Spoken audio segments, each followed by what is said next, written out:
Hello hi friends అందరికీ ఈరోజు అలైక్య చిట్టి పికిల్స్లో ఉన్నటువంటి లాస్ట్ పాప రమ్య ఈరోజు బిగ్ బాస్లో పోతుంది.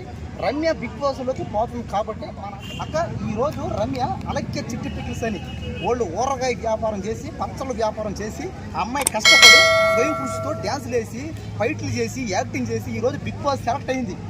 నీకు ఎలా ఉంది? నిజంగా చెప్పాలంటే తమ్ముడు, ఒక ఆడపిల్ల ఇంత కష్టపడి పచ్చళ్ళు చేసుకొని వాళ్ళు పచ్చళ్ళు అమ్ముకొని వాళ్ళు ముగ్గురు అక్క చెల్లెలు అనుకుంటారు. వాళ్ళు ముగ్గురు అక్క చెల్లెళ్ళు లాస్ట్ అమ్మాయి తెలుసు, రమ్య అనే అమ్మాయి లాస్ట్ అమ్మాయిని తెలుసు.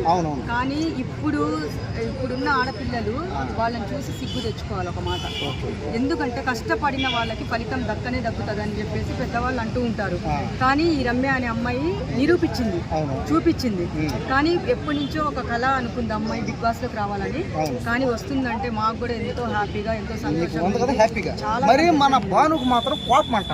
ఎందుకంటే అలైక్య చిట్టి పిక్కులు మోసం చేసి పోతున్నారంట అక్కడికి. కాబట్టి మోసం చేసి పోతున్నారు, వాళ్ళకి సపోర్ట్ చేయొద్దు అంటుంది. మరి భాను లాంటి వాళ్ళకి నువ్వేమని చెప్పావు? నేను చెప్పాలంటే కొంతమంది ఏంటంటే కొంతమంది అమ్మాయిలు అలైక్య చిట్టి పిక్కిల్ లాగా ఫేమస్ కాలేదే, ఆ అమ్మాయి లాగా మనం కూడా పోలేదే, మనం బిగ్ బాస్ లో పోలేదే అని బాధ వాళ్ళకి. నువ్వు ఏమని చెప్తావు వాళ్ళకి? అలాంటి వాళ్ళకి ఏమని చెప్తానంటే, ఇప్పుడు రమ్య లాంటి అమ్మాయి చూసి మీరు కూడా ఏదో ఒకటి పని చేసి కష్టపడి అవమానాలు పడ్డా గానీ బిగ్ బాస్ హౌస్ లోకి ఎంట్రీ అయింది. కానీ అవమానాలు పడిన వాళ్ళే పైకి వచ్చారు చాలా మంది. పెద్ద పెద్ద వాళ్ళు కూడా ఓ లెవెల్లో వెళ్ళారు. అది అవమానం పడకుండా ఎవ్వరు పోలేరు. పడి లేస్తేనే మనిషి పైకి వస్తాడు. ఒకసారి పడితే తర్వాత లేచాడనుకో ఓ లెవెల్లో ఓ రేంజ్ లో పోతాడు. అది చాలా మందికి తెలియడం లేదు. అవునా కదా? అంటే ఇప్పుడు భాను లాంటి వాళ్ళకి ఇదే అంటాం. భాను లాంటి వాళ్ళకి కాదు, నీ లాంటి ఏ అమ్మాయికైనా, నా లాంటి వాళ్ళకైనా, ఏ ద్వేషం ఉన్న వాళ్ళకి కష్టపడింది ఏది మాడుతుండా? అవునక్క, సరేనక్క. ఇప్పుడు అలైక్య చిట్టి పిక్కులు బిగ్ బాస్ లోకి పోతుందని చాలా మంది అమ్మాయిలు భయంకరంగా తిట్టుకొని కుళ్ళు వాళ్ళకి. మరి నువ్వేమంటావు అక్క? ఇప్పుడు తిట్టుకోవడము కుళ్ళుకోవడం అనేది అది నాకు నచ్చని పదం.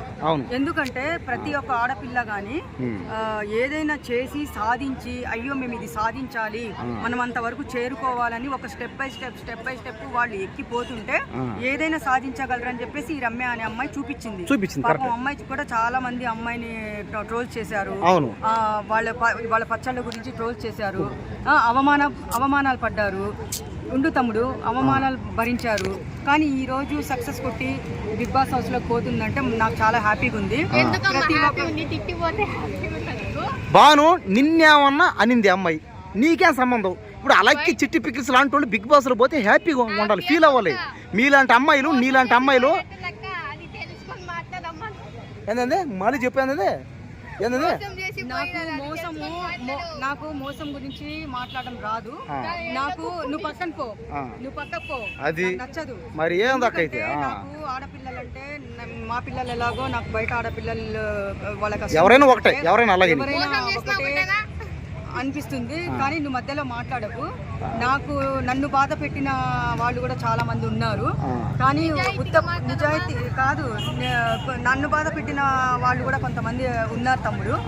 దాని గురించి పేర్లు ఎందుకులే, ఇప్పుడు అవసరం లేదు. వాళ్ళు నన్ను బాధ పెట్టిన వాళ్ళు ఈ రోజు రమ్య అనే అమ్మాయిని చూసి సిగ్గు తెచ్చుకోండి అని చెప్తున్నాను నేను ఒకటే మాట. ఎందుకంటే వాళ్ళు పచ్చళ్ళు పెట్టడం అనేది, అమ్మడం అనేది, అది వ్యాపారం చేయడం అనేది చాలా కష్టమైన పదము. అవునా కాదా? ఈ రోజు వీళ్ళు నిరూపించారు, ముగ్గురు ఆడపిల్లల అక్క చెల్లెళ్ళు. కానీ వాళ్ళు తల్లి మీ ముగ్గురికి నేను కూడా మీకు అక్క లాంటి దాన్ని కాబట్టి నేను బ్లెస్ చేస్తున్నాను. ఎవరెన్ని ట్రోల్ చేసుకున్నా, ఎవరెన్ని మాట్లాడుకున్నా గానీ మీ కష్టం మీరు పడండి. మీరేం సాధించాలనుకున్నది మీరు చేయండి అమ్మా. ఎందుకంటే నాకు కూడా సంతోషమే, మీరెవరో నాకు తెలియదు కాబట్టి ఈ రోజు నేను ఒకటే చెప్తున్నాను తమ్ముడు. నేను మాకు ఏదన్నా ఇప్పుడు నాకు ఇంకోటి చెప్పాలనుకుంటున్నా తమ్ముడు. ఈ కాలంలో మగపిల్లల గురించి మాట్లాడుతున్నారు, వాళ్ళు ఇలాంటి వాళ్ళు అలాంటి వాళ్ళు అని. కానీ ఆడపిల్లలు కొంతమంది ఏం చేస్తున్నారు, ఎఫ్ఐఆర్స్ పెట్టుకొని భర్తల్ని చంపుతున్నారు, కన్న తల్లిని తండ్రిని చంపుతున్నారు. ఇవి చాలా దారుణం తమ్ముడు.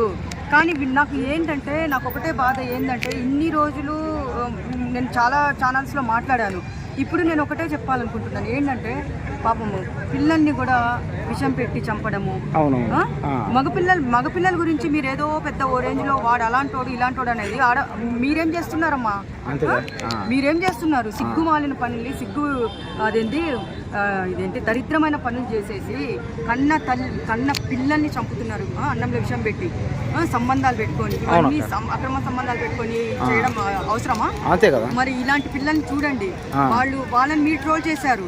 ఈ రోజు రమ్య లాంటి అమ్మాయి వాళ్ళ ఫ్యామిలీని ట్రోల్ చేశారు, మీరు వాళ్ళని బతకనివ్వలేదు. ఈ రోజు వాళ్ళు ఏందో చూపించి సాధించారు. వాళ్ళని చూసి నేర్చుకోండి. పిల్లల్ని విషం పెట్టి చంపడము, ఈ భర్తల్ని చంపడము, సంబంధాలు పెట్టుకొని అక్రమ సంబంధాలు పెట్టుకొని చంపడం కాదు. ఇలాంటి ముగ్గురు ఆడపిల్లని చూసి మీరు సిగ్గు తెచ్చుకొని వాళ్ళని చూసి నేర్చుకోండి అని నేను చెప్తున్నాను ఒకటే మాట. Okay, thank you.